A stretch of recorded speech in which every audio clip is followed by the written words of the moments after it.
Hi hello welcome back to my YouTube channel twinkle Swathi YouTube channel.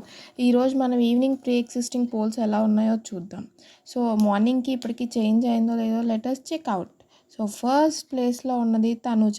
Tanuja morning కన్నా ఇప్పుడు voting పెరిగింది and తను ప్రతి వారం ఫస్ట్ ప్లేస్లోనే ఉంటుంది. ఈ వారం కూడా తను ఫస్ట్ ప్లేస్లోనే ఉంది. సో తను ఖచ్చితంగా సేవ్ అవుతుంది. సో తనకి 28% ఓటింగ్ పోల్ అవుతుంది. తను ఈ వారం ఖచ్చితంగా సేవ్ అవుతుంది. సో నెక్స్ట్ సెకండ్ ప్లేస్లో ఉన్నది పవన్ కళ్యాణ్. పవన్ కళ్యాణ్కి మార్నింగ్తో కంపేర్ చేస్తే ఇప్పుడు ఓటింగ్ పెరిగింది.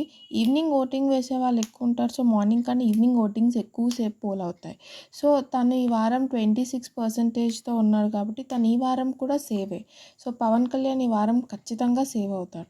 ఇంకా థర్డ్ ప్లేస్లో ఉందని సంజనాకి 16% ఓటింగ్ ఉంది. మార్నింగ్కి ఇప్పటికీ పెద్ద ఏం చేంజ్ అవ్వలేదు. నాకు తెలిసి తను ఇప్పుడు నేను చూసినంత వరకు తను కంటెంట్ క్వీన్ కాబట్టి తను గొడవలు వేసుకుంటుంది. బట్ అది పాజిటివ్ వేలో కాదు. సో అందుకనే తనకు కొంచెం ఓటింగ్ నార్మల్‌లో వెళ్తుంది. లేకపోతే తనకి ఇంకా ఓటింగ్ పెరిగేదన్నది నా ఒపీనియన్. సో నెక్స్ట్ ఫోర్త్ ప్లేస్‌లో రాము రాథోడ్ మార్నింగ్ మీద ఇప్పుడు ఓటింగ్ కొంచెం తగ్గింది.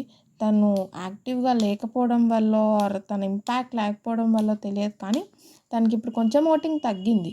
సో చూద్దాం ఈ వారం అంతట్లో ఏం చేంజెస్ వస్తాయో. నెక్స్ట్ ఇప్పుడు రీతూ చౌదరికి మార్నింగ్ మీద కన్నా ఇప్పుడు కొంచెం ఓటింగ్ తగ్గిందనే చెప్పాలి. తనకి ఎందుకంటే మార్నింగ్ నుంచి లైవ్లో చూస్తే ఎక్కువ గొడవలే పడుతున్నారు తను డిమోన్. సో దానివల్ల దానికి ఓట్స్ తగ్గాయో ఏమో తెలియదు కానీ ఇప్పుడు ప్రజెంట్ తనకి ఓటింగ్ కొంచెం తగ్గిందనే చెప్పాలి.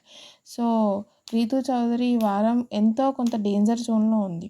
సేవ్ అని కంప్లీట్ చెప్పలేం. నెక్స్ట్ గౌరవ్ గుప్తా మార్నింగ్తో కంపేర్ చేస్తే కొంచెం ఓటింగ్ పెరిగిందనే చెప్పొచ్చు. వైల్డ్ స్టోమ్స్తో కంపేర్ చేస్తే తినకే కొంచెం ఓటింగ్ పర్లేదు. కానీ తను సేవ్ అని కాదు, తను లీస్ట్ థర్డ్ డేంజర్ జోన్లో ఉన్నాడు. సో ఖచ్చితంగా తనకి ఇష్టమైన వాళ్ళు ఓట్ చేసుకోవాల్సిందే. నెక్స్ట్ మాధురి మార్నింగ్ 4%తో కంపేర్ చేస్తే ఇప్పుడు 6%కి వచ్చిందంటే ఎంతో కొంత పెరిగిందనే చెప్పాలి. బట్ తను అయినా స్టిల్ తను ఈ వారం డేంజర్ జోన్లోనే ఉంది. సో ఎవరైనా నచ్చిన వాళ్ళు ఉంటే ఖచ్చితంగా ఓట్లు వేసుకోండి. లేకపోతే ఎప్పుడైనా వెళ్ళిపోవచ్చు. ఇంకా లాస్ట్ ప్లేస్లో ఉన్నది డిమోన్ పవన్ టాస్క్స్ అన్నీ బాగా ఆడతాడు. బట్ ఆ గొడవల వల్ల లేదా రీతూ చౌదరి ఆ గొడవల వల్ల ఇద్దరికీ ఓటింగ్స్ తగ్గుతూనే ఉన్నాయి. సో ఈ వారం డిమోన్ పవన్ ఇప్పుడు లీస్ట్లో ఉన్నాడు. మార్నింగ్తో కంపేర్ చేస్తే ఇప్పుడు ఓటింగ్ చాలా తగ్గింది. సో తను నచ్చిన ఎవరైనా ఉంటే ఓట్ చేసుకోండి. Please like and subscribe to twinkle Swathi YouTube channel.